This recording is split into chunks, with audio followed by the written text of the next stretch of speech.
porque tenemos una historia en común de muchos años. Bienvenido a nuestro programa A las 9 con usted. ¿Qué tal, amigos? Buenos días. Le agradezco su compañía en esta mañana. Gracias por estar con nosotros y por continuar con A las 9 con usted. Acabamos de ver y de escuchar la retransmisión del programa de ayer. Incluso recibimos llamadas de los amigos del público. Sí, el programa sobre periodismo cultural que ayer pasamos a las 9, ahora se retransmitió en el 25.1, la estación digital de las noticias.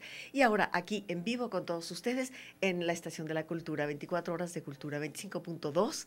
Estamos en vivo y también por la radio 96.3 FM. Está usted recibiendo el programa.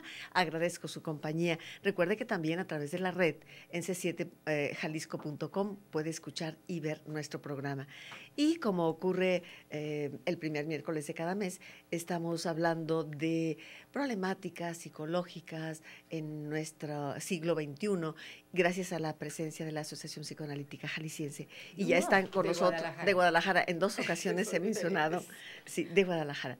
Están con nosotros esta mañana María Esther Guzmán Barajas y María Cristina Espinosa Rivas para platicar de algunos aspectos que consideramos interesantes compartir con todos ustedes. Asociación Psicoanalítica de Guadalajara. Yolanda. Exacto. Gracias, amigos nuestros. Y bueno, quiero enviar un saludo muy especial. Ayer, durante un curso que ofrezco en el centro con los Camilos, en un curso que estamos ofreciendo allí, me ofrecieron 2 libros maravillosos. Mis amigos, los sentidos, de un sacerdote jesuita, Carlos Vallés. Mis amigos, los sentidos. Este es un libro que me obsequió Mari, muchísimas gracias. Y también me obsequiaron ayer 2 libros ahí en el grupo, el segundo sobre Santo Tomás de Aquino, sobre la Suma Teológica. Así que muchísimas gracias, porque bueno, ahí tengo mucho que leer para este fin de semana. Muchas gracias. Y mis amigos los sentidos, a propósito del programa que hiciéramos el lunes pasado con Marcelo Velázquez, que parece que causó buena recepción, qué bueno que así sea. Y al respecto, mis amigos los sentidos, pues aquí estamos con este libro que nos han obsequiado. Muchas gracias por ello.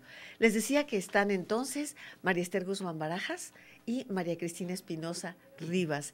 Gracias, ambas psicoterapeutas, psicoanalistas, hoy están con nosotros. Y bueno, vamos a platicar un poco de Freud, pero no volver a la historia de Freud, que eso ya lo sabemos, lo encontramos en los libros, en la red, sino a la luz de la actualidad, hacer algunas conectividades con la actualidad y ver por qué Freud sigue o no sigue vigentes sus ideas, sus aportaciones al mundo, ¿no?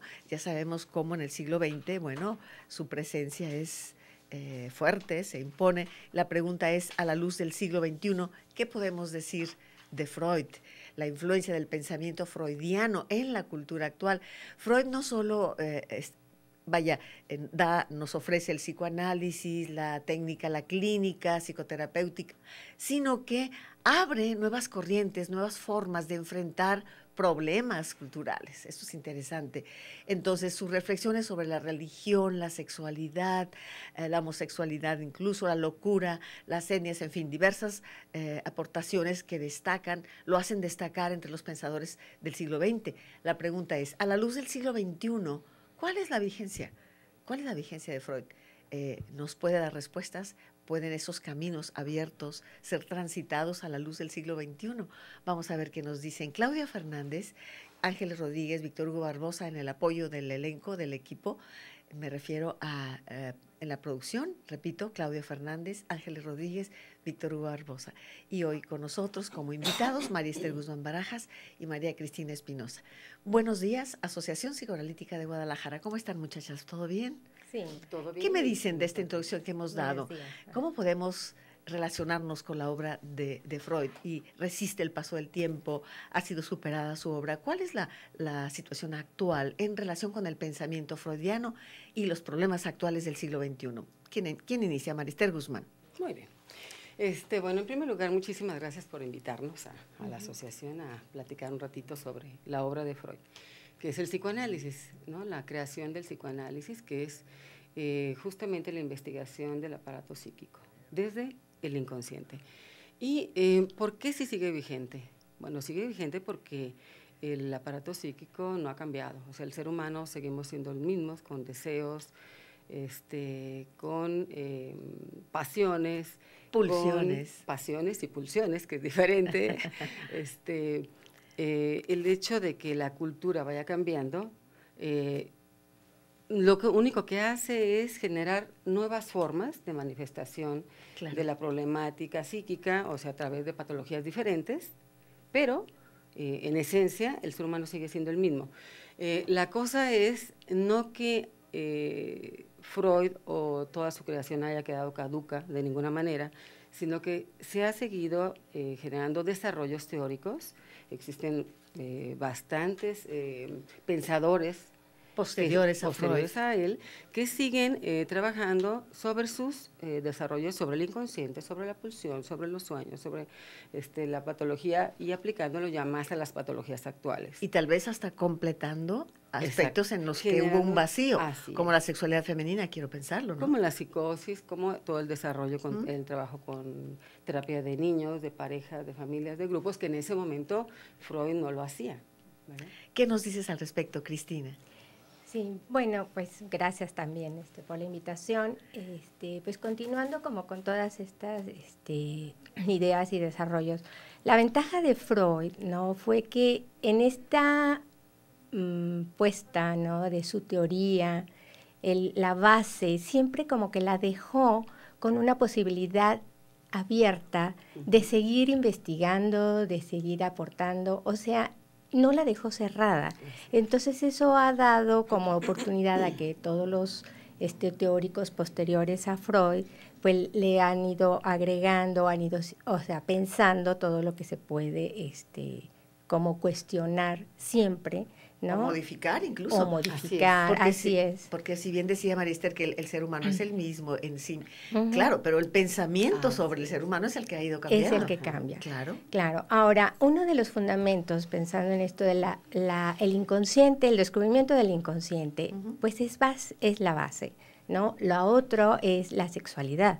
¿Sí? No vista como nada más el acto sexual, sino una sexualidad intrínseca, ¿no?, del ser humano, en donde eso lo lleva a conformarse psíquicamente de una forma o de otra, ¿sí? Eso también es como muy importante, porque luego se deja de lado la parte pulsional que lo empuje.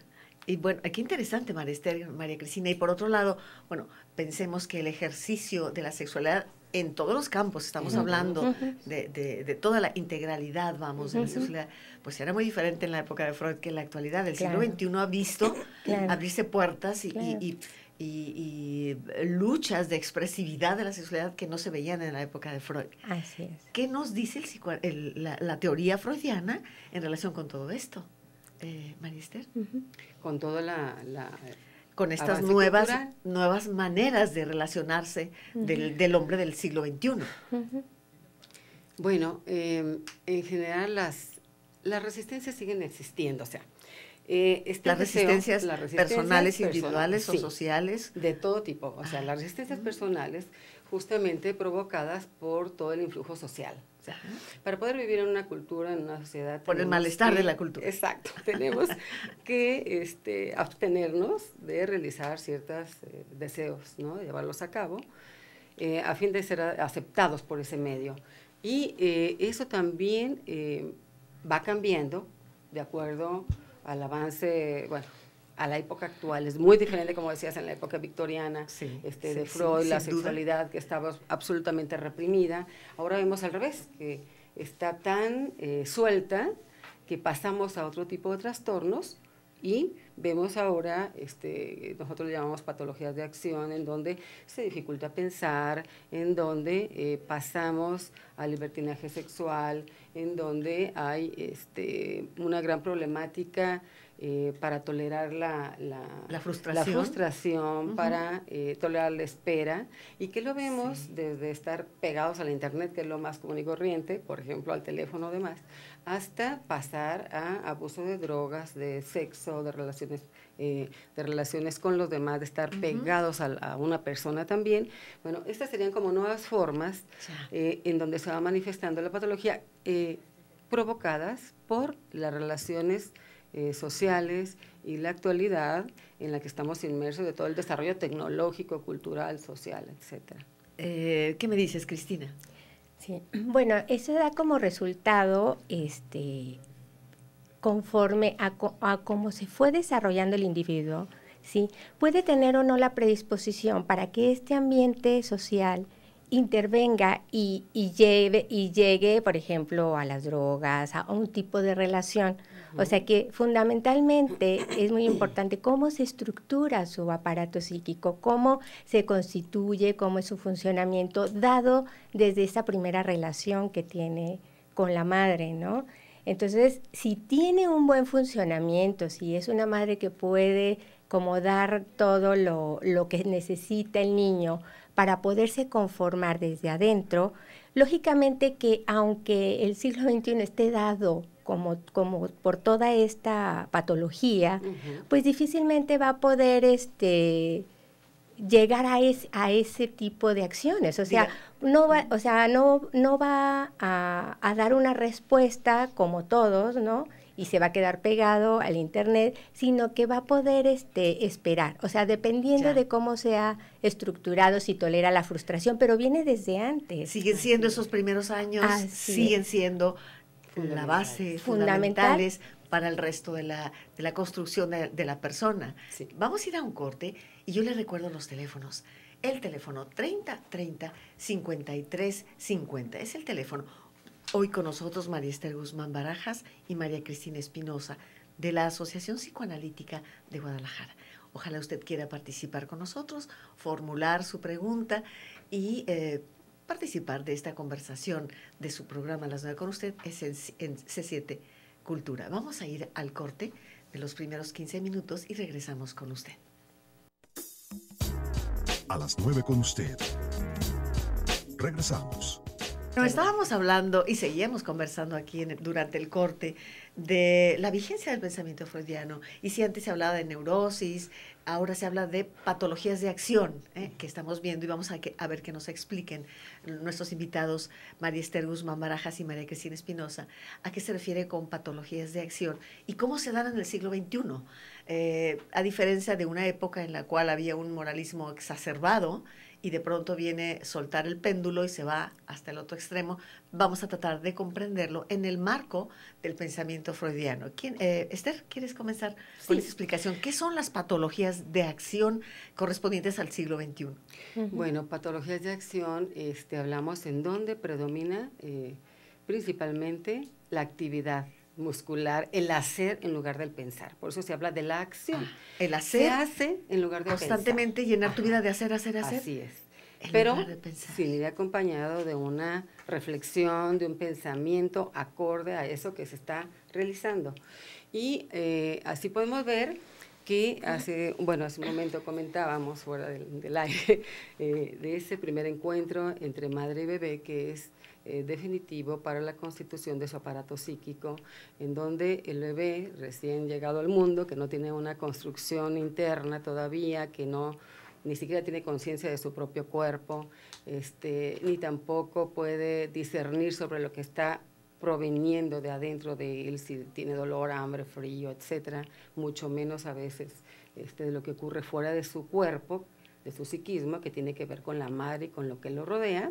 Bueno, la madre es la encargada, digamos, la que está ahí disponible para poderle dar una interpretación a eso que está sintiendo el niño y poderle decir, tienes hambre, tienes frío, te voy a alimentar, estás asustado, te voy a acurrucar, etcétera.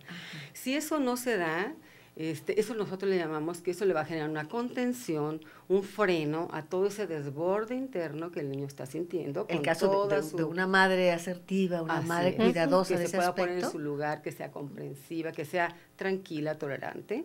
Entonces hablamos de una contención por parte de la madre.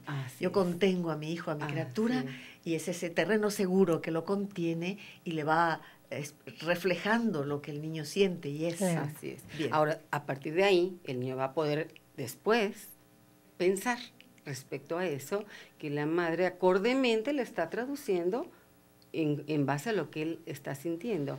Si el niño tiene hambre y la madre se da cuenta que tiene hambre y le ofrece la leche, el niño se va a dar cuenta después que cada vez que sienta esa sensación en el estómago es que tiene hambre o que tiene un dolor o que tiene frío, que está desesperado o lo que sea.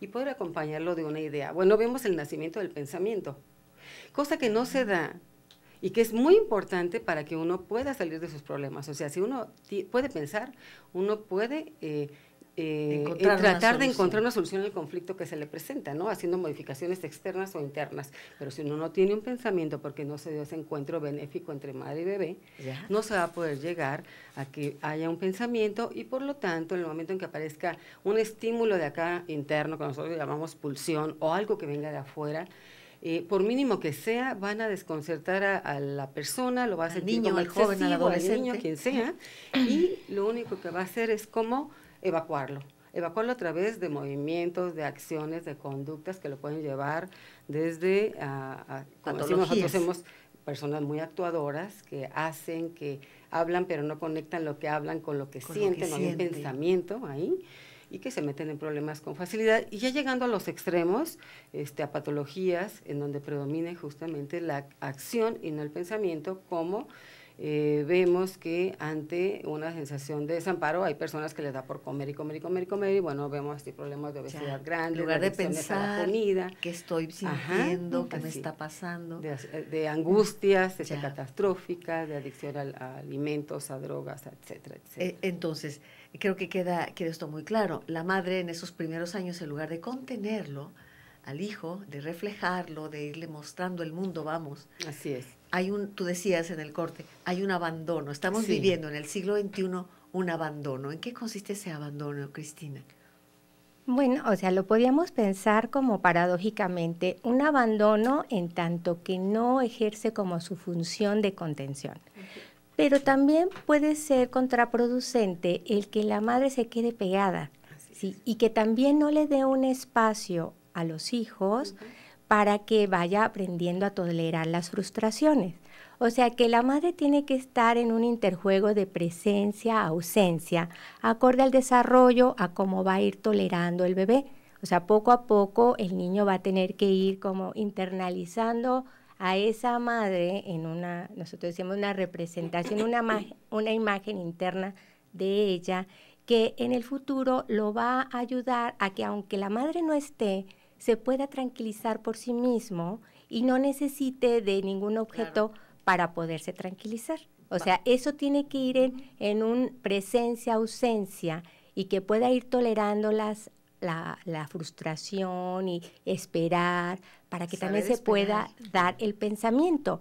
Entonces, el abandono no nada más es como dejarlo que sin importar, porque luego también lo que vemos en la actualidad es de repente una culpa a las madres porque tienen que dejar a sus hijos en la guardería, porque tienen que trabajar por la situación económica y entonces creen que pues que eso ya va a ser catastrófico, ¿no? Entonces va a tener que ver cómo lo enfrenta la madre con el niño y también darle una explicación y la cualidad de la relación va más allá también como del tiempo, ¿sí? O sea, tiene que ir poco a poco gradual la separación, ¿sí? Para que se pueda dar. Entonces, vemos como, por eso digo, lo paradójico que ni muy, muy, ni tan, o sea, ni tan pegada porque dicen, bueno, no me voy a trabajar porque hay que estar pegados a los hijos para que puedan tener contención, no. Ni tampoco es como el abandono, me olvido de ellos y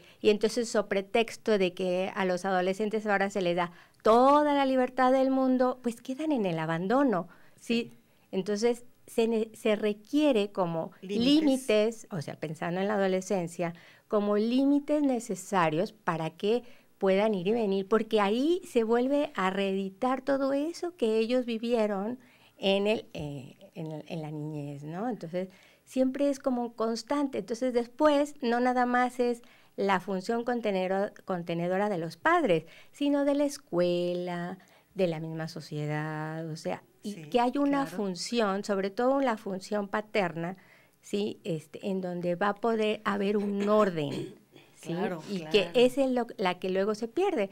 Entonces, sí es cierto, o sea, si bien es cierto que las patologías de acción, o sea, tienen que ver con un acto también hacia afuera, también nos encontramos que ese acto puede ser hacia adentro y nos encontramos con las enfermedades psicosomáticas, ¿sí? Que estar enfermos de todo, gastritis, colitis, hasta llegar a enfermedades mucho más graves que tienen que ver también con esa imposibilidad de poder pensar, de simbolizar, de expresar los afectos, de sentirlos. ¿Sería lo que conocemos como la somatización de un problema en tu físico? Así se puede dar hacia afuera, ¿no? Como en todos estos desbordes, en trastornos alimenticios, todo esto que decía, incluso borracheras, drogas, juegos casinos, dependencias, hasta a una persona. O sea, eso de que no se puede vivir sin la pareja y no se puede mover, o sea, se va viviendo como una necesidad hacia el otro ante esta imposibilidad. Sí. O sea, entonces eso se ve hacia afuera, un actuar, un hacer, pero también hacia adentro repercute, porque si no es cierto hacia afuera, entonces hay una enfermedad que se puede como que dar dar paso a una enfermedad somática ante esa imposibilidad de pensar. Ahora, estamos hablando del siglo XXI, de este momento que nos toca vivir, estableciendo conexiones con épocas anteriores. Claro. ¿Será que el concepto de libertad ha sido mal entendido, quizás sobredimensionado en la permisión de todo lo que ocurre y incluso la exigencia de yo soy libre y puedo hacer lo que quiera? Pregunto, ¿qué me dices de eso, Esther?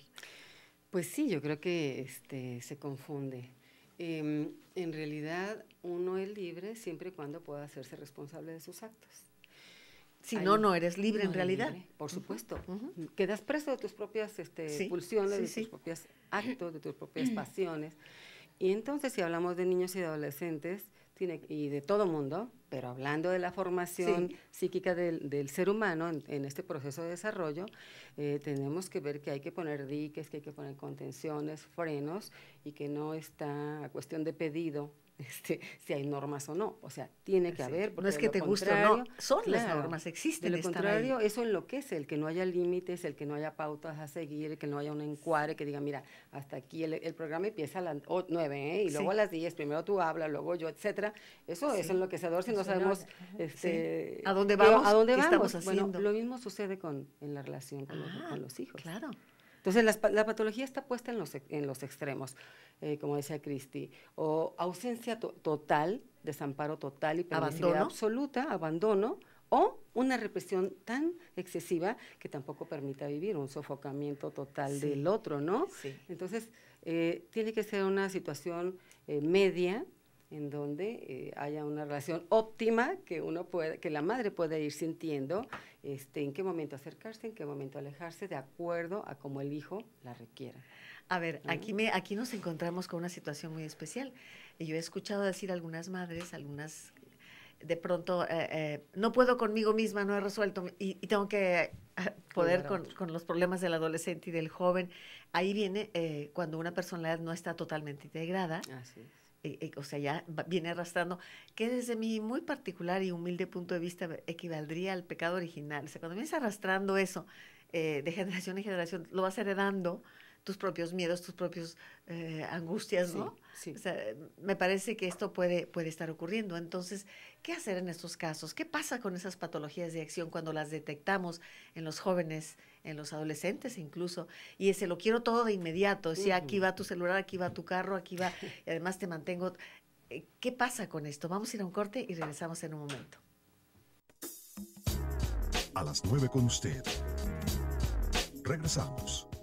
Hablamos del pensamiento freudiano a la luz del siglo XXI, hablamos de las patologías de acción, hablamos de la madre, que en esos primeros años, que como lo sabemos, pues son fundamentales, y yo les digo, ¿y el padre qué pasa en este siglo XXI?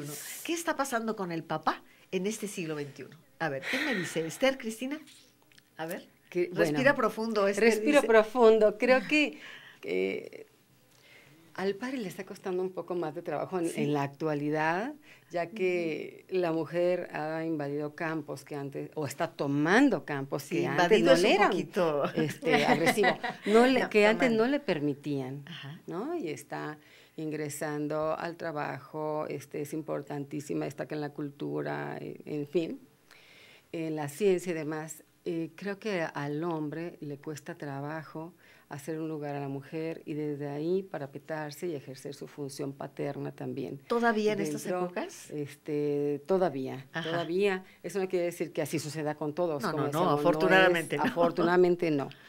Pero, ¿cuál es el papel del varón en la relación madre-hijo? Y siempre se dice, ¿por qué siempre la madre? No, son ambos. Solo que hablamos de la madre, porque la madre es la primera figura en la relación con el hijo, la que la trae dentro del vientre, etcétera. Pero la relación del hijo con el padre se va a dar a través de la relación del hijo con la madre. O sea, la manera en que la madre haga un espacio al padre de ese hijo, si lo respeta, si lo ama, la madre, eso, más allá de las palabras, se transmite al hijo. Y aun cuando el padre no esté presente físicamente, y aun cuando ni siquiera intervenga y hable y diga nada, él va a estar presente en la psique del niño. A través de la madre. A través de los afectos y las emociones de la madre. Entonces, eso es muy valioso. Es como se dice, darle el pase al papá.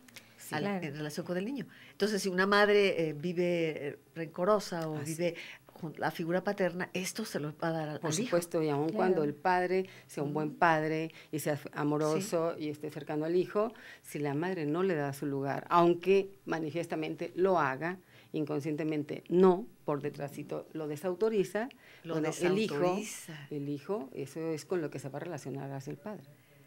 Y en un futuro, con base en estas figuras, va a elegir pareja también. Así es, claro. ¿No? Así es. ¿Qué nos dices, Esther? Cristina. Bueno, en esto, la importancia que tiene la función paterna, más allá como del padre como tal, o sea, porque si bien es cierto también en la actualidad, se da mucho que las madres que se quedan solas. ¿Sí? O sea, hay cantidad de divorcio, o porque son madres solteras, ¿no? Y eso no quiere decir que ante la ausencia del padre, pues al niño le repercuta de tal manera por esa ausencia.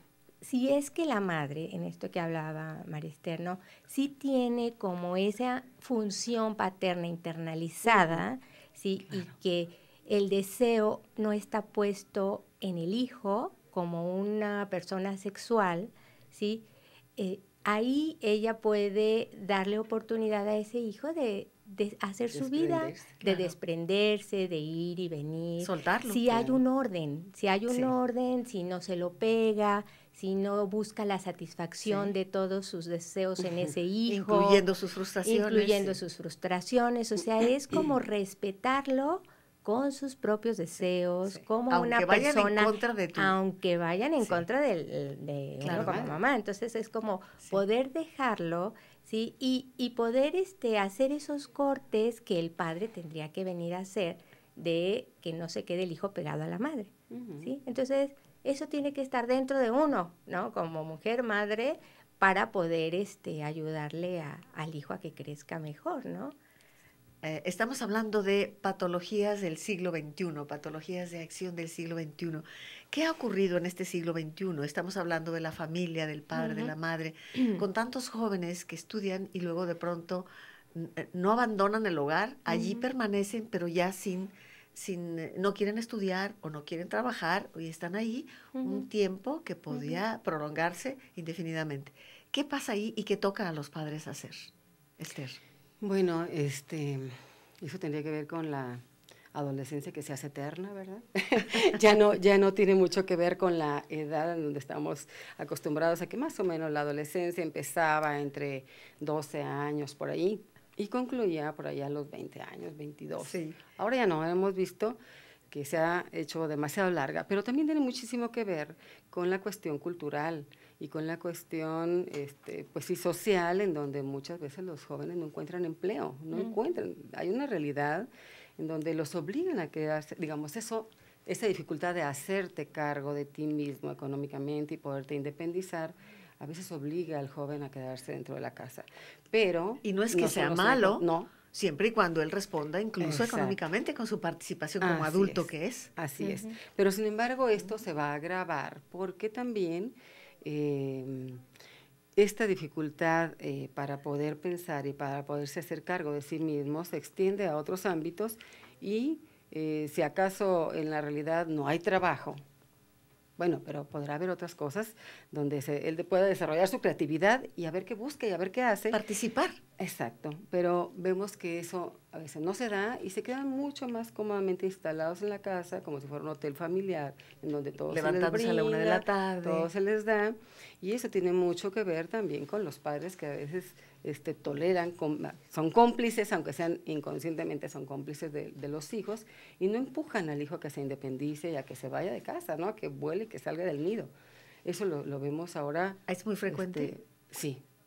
En la actualidad. Sí. Y ya no digamos cuando el hijo termina una carrera y no encuentra trabajo. Antes, cuando es adolescente y de pronto no quiere ni estudiar ni trabajar. ¿Ahí qué pasa también? Ya adolescente. Yo creo que tiene que ver con una falta de solidez interna del hijo, del joven, sí, por supuesto. Porque, bueno, una cosa es los que ya están armados culturalmente, y ya tienen toda una profesión, tienen todo un respaldo académico, y dices, ¿por qué? Lo que sea, pero el que quiere trabajar encuentra trabajo en lo que sea y se independiza. Sí. Y el que no, se queda en casa adjudicando cualquier cantidad de pretextos, ¿no? Pero ¿qué pasa en los jovencitos que no quieren hacer nada? Estamos hablando de que no tienen deseo. Sí, o sea, eso. No hay un deseo de no nada. quiero ni estudiar, ni trabajar. Pues vete entonces una cosa como muerta que traen arrastrando. ¿Qué pasa? La falta de eros. Exacto. Falta de creatividad, de deseo. Entonces, ¿qué pasó? Que no hay placer en disfrutar, no hay un antojo de nada. ¿Qué sucedió en el aparato psíquico de estos jovencitos? ¿Qué sucedió en ese encuentro en donde no se pudo dar lugar a que hubiera un desprendimiento de disfrute, de placer, como decimos, en realizar cualquier cosa? De gozo de vivir. Exacto. Algo pasó ahí en ese encuentro en donde se quedaron pegados a la madre, no hay ningún desarrollo dice uno, no hay desarrollo de pensamiento, no quiere decir que no piensen y que no hablen, porque sí hablan y sí pueden aprender, pero no se pueden beneficiar de esa reflexión y poder pensarse y poder decir, ay, me está pasando esto, realmente no tengo ganas de nada, estoy apático a todo. En general estamos viendo un joven depresivo, apagado, quieto, que es preocupante porque el joven lo que más caracteriza es la rebeldía, es el reto, es el deseo de cambiar, transformar la sociedad, etcétera, ¿no? A eso iba, cuando hablas de rebeldía, es característico de esta propio, edad, de esta etapa. Es propio y saludable. Estamos hablando del principio de Edipo, sin duda, de que el joven de pronto se puede oponer al padre, exacto. Pero tiene un lapso. Tiene un tiempo, no puedes ir por la vida oponiéndote al padre. No. Ahí hay algo extraño. Parte de la adolescencia. Pero entonces los jovencitos que están apagados y que no se mueven, estamos hablando de patologías más graves, o sea, de cosas más psicóticas, de depresiones más severas, de que se quedaron pegaditos a la madre, que la madre sin tomar conciencia, porque no es que a propósito se los quiera quedar, no tampoco ha podido separarse de ellos. Está en una ligación ahí. Separarse de los hijos. Claro, que el deseo no aparece, se muere el deseo. No hay deseo de buscar nada, si ya tengo todo, aquí estoy pegadito con mamá, aunque eso genere un dolor y un sufrimiento, porque hay sufrimiento, porque hay tristeza, porque hay empobrecimiento psíquico, porque no hay relaciones con amigos, etcétera. De todos modos, ya se quedó ahí estancado, no hay deseo de buscar nada, porque ahí encontró todo. No hay deseo, yo me detengo aquí en esta frase que me parece terrible, y que me parece que está ocurriendo en este siglo XXI, no solo en los jóvenes. Estamos hablando también de adultos que no hay deseo. Es que se satura tanto todo, como que todo la oferta es tan grande, la mesa está servida con tantas cosas, que quieres probar de todo y a la hora tienes todo aparentemente fácil, como ese amor líquido del que habla el libro con ese título, ¿no? O sea, lo tengo todo, lo pruebo todo, pero no me entrego a construirme en este camino, ¿no? ¿O qué me dicen ustedes que saben, Esther? La oferta del siglo XXI para todos. Yo creo que eso reactiva la voracidad que todos tenemos, ¿no? Sí. O sea, hay una cosa ahí en donde uno quisiera tener todo, pero uno tiene que, ahí volvemos a la contención esa inicial y que si ya se instituyó, uno tiene que aprender a contenerse, a frenarse, a favor de obtener algo mejor después y que sea más durable, ¿no? No que sea de momentáneo, yo satisfago, ahorita quiero esto y me lo tomo, lo uso y se acabó en el momento mismo y que lo uno desecho. lo uso. Claro. Y lo desecho, Se acabó, se incluyendo, desecha. incluyendo empezar a ver a los seres humanos como medios Como de una mi cosa. placer y desecharlos. Exacto. Y eso no deja ninguna huella interna, no deja una huella a nivel psíquico que acompaña al sujeto en el momento en que vuelva a aparecer esa urgencia, esa necesidad, y que entonces aparezca esa huella, que puede llevar un pensamiento y que puede decir me voy a aguantar y después voy a obtener aquello que yo requiero, pero me va a durar muchísimo más, ¿no? Y aparte va a ser acompañado de una experiencia placentera que me va a hacer sentir útil, que me va a hacer sentir que sí puedo, etcétera, ¿sí? Entonces, ahí estarían las dos grandes diferencias. Cristina, ¿qué nos dices al respecto? Sí, bueno, a propósito del deseo y la falta de deseo, ¿no? O sea, vemos que se presenta, por ejemplo, en el adolescente como tal, pues tiene que pasar un periodo crítico en donde tiene que enfrentarse a diferentes duelos, ¿no? Duelos de la infancia, por la infancia, ¿sí? Y pero ya en cuestión, ¿qué me quieres decir algo? Bueno, nos indican el corte. Ajá. Disculpa que interrumpo tu Sí, fluir pensamiento, pero vamos a ir al corte y regresamos con claro este que tema, sí, ¿te claro parece? que sí. Vamos a ir al corte. A las 9 con usted. Regresamos. Hoy con nosotros, amigos nuestros, María Esther Guzmán y Cristina Espinosa. Hoy hablamos de la vigencia del pensamiento freudiano y me decía que está más vigente que nunca. El psicoanálisis está presente, me dicen ellas, en literatura, en teatro, en obras, en fin, está presente y más vigente que nunca en la opinión de nuestras invitadas de la Asociación Psicoanalítica de Guadalajara. Hablábamos de esas problemáticas, les decía yo, ¿qué pasa cuando un adolescente de pronto entra en ese estado de no desear, de abulia, de no sentirse motivado? Y me comentaban que si después de intentarlo en la familia, no sé, 6 meses, y esto no se soluciona, y pasa con cualquier caso, en cualquier edad, si un problema pasan más de 6 meses y no se soluciona y persiste, y me decían ellas, hay que recurrir a un apoyo profesional, porque tenga el niño 2 o 3 años, sea un adolescente, sea un joven, o un adulto, o un viejo incluso, en cualquier edad. Si el problema no se soluciona, hay que acudir con una persona que profesionalmente pueda ayudar. ¿De acuerdo? ¿Qué nos dices al respecto, Esther? Sí, 6 meses no es poco tiempo. No, hay no problemas es poco que toman más. Bueno, creo que no más es o poco menos tiempo. Y yo creo que no hay nada más caro que la enfermedad, porque eso te genera un sufrimiento permanente, ¿no? Sí. Afortunadamente ahora, como decíamos, existen todo este desarrollo psicoanalítico que está abierto para llegar a todas las personas. Se le critica el psicoanálisis en el aspecto del tratamiento psicoanalítico, que es caro, que es elitista. ¿Y es cierto? Por un lado es cierto, por otro lado no es cierto. O sea, dentro de Freud fundó todo este interés por el apoyo a lo social. Y se han instituido desde siempre en las asociaciones psicoanalíticas clínicas de apoyo a personas de escasos recursos para que puedan acceder a tratamiento psicoanalítico y no se queden sin esta ayuda. Entonces, creo que hasta ahora no habría pretexto para poder recibir ayuda. Por otro lado, también se puede llegar a través de trabajo en grupos, en instituciones. Intercambio también de trabajo. En el área médica, este trabajo de niños, o sea, psicoterapia de niños, psicoterapia de parejas, de adultos, de familias.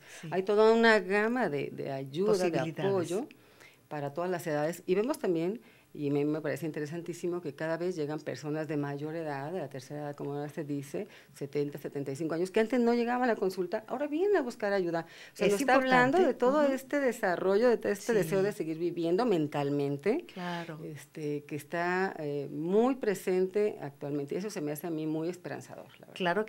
Claro que sí, por supuesto. ¿Qué nos dices en esta parte final de nuestro programa, Cristina? Que además te interrumpimos, hombre. Así que, por favor, termina tu idea. Estábamos a propósito del deseo. Del deseo. Entonces, qué importante eso del deseo. Claro, porque ese es como que uno de los manifestaciones. O sea, el motor, de la vida misma es el deseo, ¿sí? Porque si yo ya estoy completo, entonces no tengo que buscar nada, porque ya no me falta nada, ¿no? Entonces, pero si hay deseo, pues uno va a tender a buscar, a investigar, a hacer así. Con el mismo Freud tuvo el deseo y la inquietud y eso siempre lo llevó a seguir buscando. Todos nosotros Entonces, el ir en búsqueda del deseo también es un requisito, ¿no? Como en la terapia analítica o en el psicoanálisis, o sea, como planteaba María Esther, como ahora toda la gama, la posibilidad de tener diferentes tipos de tratamiento con todo el basamento y la metodología que desde Freud, la técnica freudiana está como respaldando, claro, y que bueno, se han ido modificando acorde a la actualidad, a las necesidades, a las patologías, ¿no? Y eso, pues nosotros podemos también ofrecer diferentes tipos de tratamiento en donde a su vez el individuo pueda recuperar ese deseo que perdió, ¿no? Porque después ya no les interesa nada. A los adolescentes les deja de interesar luego, que bueno, hay una parte que es como normal y habría que ver cuando ya se va hacia al lado de la patología, ¿no? O sea, en donde pueden estar en una depresión precisamente por estar elaborando un duelo interno de todo lo que tienen que dejar a los padres infantiles, a su cuerpo, ¿no? A tener que crecer. Y la otra es cuando ya pierden interés y entonces empiezan a replegar en sí mismos y a encerrarse, y en donde ya nada les interesa, realmente sin deseo. Eso es muy grave porque se van empobreciendo y es una muerte pues psíquica, ¿no? O sea, porque ya nada les importa. Entonces, en esta búsqueda del deseo, bueno, pueden también para acudir a un tratamiento cuando ya las madres no puedan, cuando se sientan desbordadas, ¿no? O sea, si los hijos no quieren ir, bueno, entonces uno como padre o como madre, acude para estar como más fortalecido y poder hacer esa labor de contención con los hijos, aunque luego los hijos no quieran ir, ¿no? Porque no tampoco es fácil luego que los adolescentes, vas a obligar, ni se les va a obligar, pero si los padres como padres se fortalecen para poder hacer esa función, entonces a los hijos les viene bien. Y nosotros como asociación también tenemos una clínica, que es la Clínica José Sayago, que es para personas que no puedan acceder a una consulta particular. O sea, tiene cuotas accesibles, ¿sí? Y son tratamientos breves de 6 meses. ¿Un teléfono? Dos veces por semana, 45 minutos la sesión. El teléfono es 3121-5391. También tenemos la página de la asociación que es www.apg.org.mx. Y ahí viene también la Clínica José Sayago, o sea, vienen todos los requisitos que se quieren. Y es otra forma también de el psicoanálisis estar más cercano a la comunidad, a lo social, a que todo el mundo pueda tener acceso y que no quede como que es elitista, sí, que nadie puede acceder más que... Entonces, sino que también se acerca y el mismo psicoanálisis se puede aplicar en las escuelas, en todos los hospitales, o sea, es otra manera como de divulgar y ejercer, ¿no? Sí, no sé si me permitirías. Por favor, sí. Me gustaría también invitarlos a ser parte de nuestra Asociación Psicoanalítica de Guadalajara a través de formarse como psicoanalistas. Tenemos la formación que ahora se va a abrir en agosto, que dura 4 años y, bueno, pertenecemos a la Asociación Psicoanalítica Internacional, al FEPAL, que es la Federación Psicoanalítica de América Latina. Que requiere de estudios previos. Requiere, para entrar a la formación como psicoanalista se requiere un posgrado, el que sea, ¿sí? Y para entrar también tenemos la formación en maestría en psicoterapia psicoanalítica, que esa es posterior a la licenciatura y tiene reconocimiento de la SEP. Entonces, ambas se abren ahora en agosto. Y al mismo teléfono pueden pedir información. Sí, al mismo teléfono, en la misma página, los esperamos, ojalá es apasionante, los hayamos logrado interesar un poco y nos acompañen. La verdad es apasionante el poder entender qué sucede dentro de nosotros, qué nos pasa, que estamos atorados en algún momento dado, ¿no? Muy bien, pues ahí estamos en los últimos minutos del programa. Así que si usted desea ir aquí, desea ir allá y desea comer, está bien, ¿verdad? Claro. Y muchísimas gracias por invitarnos. Al contrario, ha sido muy interesante. Gracias. La verdad es que ha sido muy interesante hablar con María Esther Guzmán y con María Cristina Espinosa de todas estas patologías del siglo XXI, estas patologías de acción y también estas patologías en las cuales encontramos al familiar, al amigo, de pronto instalado en un completo abandono de sí mismo. Así es. Silvia Partida, uno es libre siempre que se responsabilice de sus actos. Le gustó la frase. Saludos a los invitados. ¿Qué pasa con los niños cuando su madre se va del hogar y se quedan solo con el padre? Nos dice Concepción Torres Ruiz, María Sofía Gómez Fregoso, María del Rocío Reyes, saludos al programa. Sara Gómez, saludos, repitan el teléfono. Paloma Martínez Ortega nos dice, buen programa, gracias. Bueno, rápidamente, ¿qué pasa cuando se quedan solo con el padre soltero? Bueno, ¿qué pasa? Yo creo que siempre el ser humano, todos funcionamos con explicaciones. Si no se nos explica lo que está sucediendo, eso va a generar una angustia terrible a cualquier edad, y más si estamos hablando de niños pequeños, a cualquier edad. Entonces, la madre es una persona importantísima para el ser humano, y se viene abajo, es catastrófico, es catastrófico, es vivido como un abandono es vivido como un no ser amado, y si no es uno amado, uno no se siente que valga ni que digamos, eso puede generar toda una situación traumática a futuro, pero ya desde el momento, pero también si no se ataca en el momento, si no se enfrenta, si no se arregla, con explicaciones, con amor, con el amor que está ahí del padre, por ejemplo, si la madre se fue. Que venga a su explicación. O a lo mejor los abuelos, los padres del padre. Siempre hay figuras. En fin, los mismos maestros, etcétera. Bueno, pues ahí está, amigos nuestros. Muchas gracias por haber participado con nosotros en esta charla. El ser humano vamos por la vida aprendiendo, y vamos construyéndonos día con día. Afortunadamente no estamos dados y ya hechos, sino cada día tenemos la oportunidad de ser un poco mejor y de resolver un asunto y de ir por la vida, además de que con la alegría de hacerlo, hasta con la curiosidad y con la búsqueda de aspectos que nos van construyendo día con día en el encuentro con los demás, por ejemplo. Así. Muchas gracias a nuestras invitadas que hoy han estado con nosotros, Esther Guzmán y Cristina Espinosa, de la Asociación Psicoanalítica de Guadalajara. El teléfono, aquí está, 3121-5391. Ellas vienen la primera semana, así que el próximo mes estaremos de nuevo en comunicación con ellas. Por hoy, esto ha sido todo. Muchas gracias a los compañeros Ángeles, Barcha, Claudia y a cada uno de ustedes por darle sentido a nuestro trabajo. Muchas gracias. Gracias por invitarnos. Y gracias nuevamente. Ojalá estemos de nuevo con estas conversaciones. Gracias y hasta mañana. Por tu compañía hoy en nuestro programa A las 9 con usted. Gracias.